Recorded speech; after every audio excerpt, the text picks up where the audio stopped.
now we're on to the most important concept of sociology, the group. Remember from the very beginning that we said that the study of sociology was a study of human beings in groups, either the scientific study of social interaction or the scientific study of social structure, but it always depends on group behavior. So groups are the main focus of sociology, at least two people, never just one, so always groups.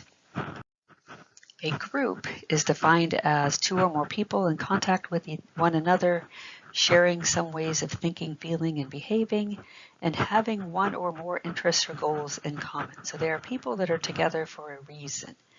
Either they're strongly bonded because they know each other and they're family members and friends and such, or they're together to go to class. They're there to attend the same class or belong to the same group of any kind, play on the same sports team. And they're in contact with one another, and they are alive in contact with each other and interacting back and forth. So this is a dynamic group. It's not just a stagnant thing. It's an ever-changing dynamic group. What is actually not a group? A category. People with a common status. Sometimes we will get a little bit loose with our words when we are talking about some data analysis and say this group this group that. But if it's just that they have a common status and that's the only thing, then they are a category. If they are in the same place at the same time, they're an aggregate. The first group we look at are the primary groups, which are coincidentally the very first groups we experience as humans. They are small, personal, enduring, and really function as families. Even if it's not a family, the way that we think of families, the primary group is that type of tightly bonded, irreplaceable, secure groups that we exist in. It's the first group we ever experience, and that's who you go to if you are stuck on the side of the road or something like that. You will call somebody in your primary group, those people who like you for you and know who you are, and you don't have to pretend. You might occupy a status within a primary group, but you don't have to put on a show. You can just be you. Most of the groups we belong to will be secondary groups. They will be larger and they will be goal-oriented. You are with them for a purpose. You are polite to people. You are friendly to people. You are formal with people. You don't have real strong emotional ties. If you never see these people again, you are probably going to be fine with that. And they're often short-term groups. Some examples would be coworkers or classmates or that type of thing. Group leadership is another thing we have to consider. Generally, leadership evolves within a group and is either instrumental or expressive, where instrumental is task-oriented, making sure things get done, and expressive is people-oriented, making sure everything is okay with everybody in the group. And of those instrumental and expressive styles, they kind of boil down into three: authoritarian, democratic, or laissez-faire, where authoritarian ones are the my way or the highway leadership style, demanding compliance. Democratic has a lot more member involvement, and then laissez-faire is just you just do what you want to, and I will say that I'm your leader, but I'm not actually going to do a whole heck of a lot. Reference groups.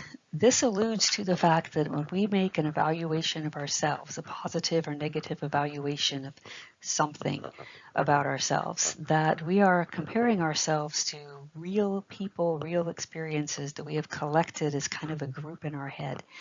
And the way to think about that would be like if you get a test score of, let's say, a 26, which was the first test grade I got back in a physics class years and years ago. Now I saw that 26 and I was originally feeling pretty bad about myself. And then I saw the other grades that people made around me.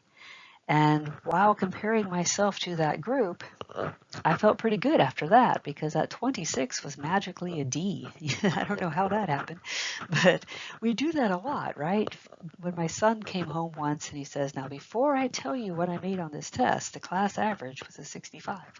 That type of thing. Or if you are comparing yourself and contrasting, thinking, am I a good parent? Am I a good child? Am I a good anything? You are just holding on to those examples that you have seen. And being a parent of 4, I am sure that I'm in somebody's brain someplace as a I am never going to do that when I'm a parent reference group inside of their head. It's just the way it is, right? So we are comparing ourselves in relation to very specific groups of people, not just random comparisons. Now in groups and out groups, which are going to become very important later on, where the in group is the group that you belong to, and the out group is the group that you do not belong to. And it can range from pretty inconsequential, like which class you're in. If you are taking a sociology class and you are at a school that teaches about 5 of them at a time, it really doesn't matter, right? You're still going to get 3 credit points. You're still going to survive. You won't even really know what it's like to be in that other group. Or you can think about being a fan. I'm a big Nebraska football fan, so they are my in-group, and then I have opposition out-groups. You have to have somebody to hate, right? So if you're a sports fan, you have to have that rival because it just makes life so much better. And then think about wars. You can go all the way within groups and out-groups, from the almost inconsequential groups that we belong to all the way to genocide.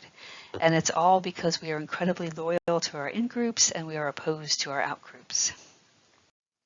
Group size can also be important. We can look at groups ranging from 2 to millions, but we first focus on the 2 versus 3 member groups. The dyad is a 2-member group.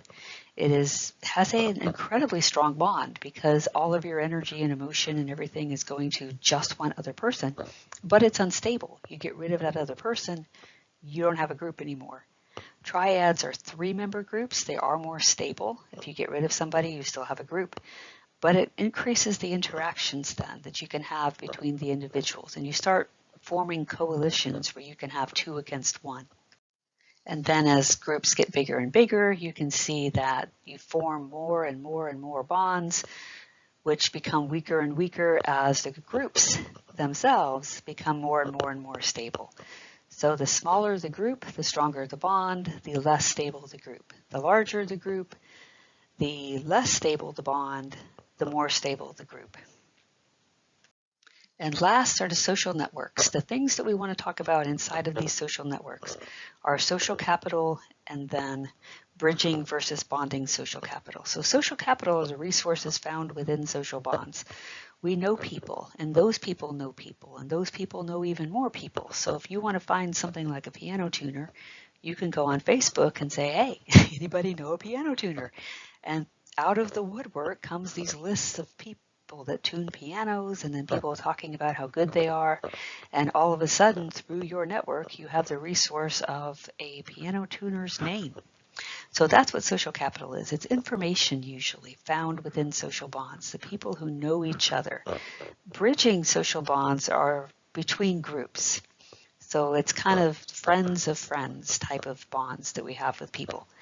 Bonding social capital would be close friends, almost like the difference between primary groups and secondary groups, where the bonding social capital would be within those primary groups, and then the bridging social capital would be between different primary groups, primary group to different primary group. And then they can latch off to all these other primary groups. I've got a picture of Facebook's connection algorithms across the globe, another kind of model of what this kind of interaction looks like, where can be almost exponential. You go on a social network, you ask a question, and then it can go viral, right? So social networks can be a very practical commodity. And in fact, they're one of the best ways to find a job within a social network. You kind of mine that social network for the resources that it contains.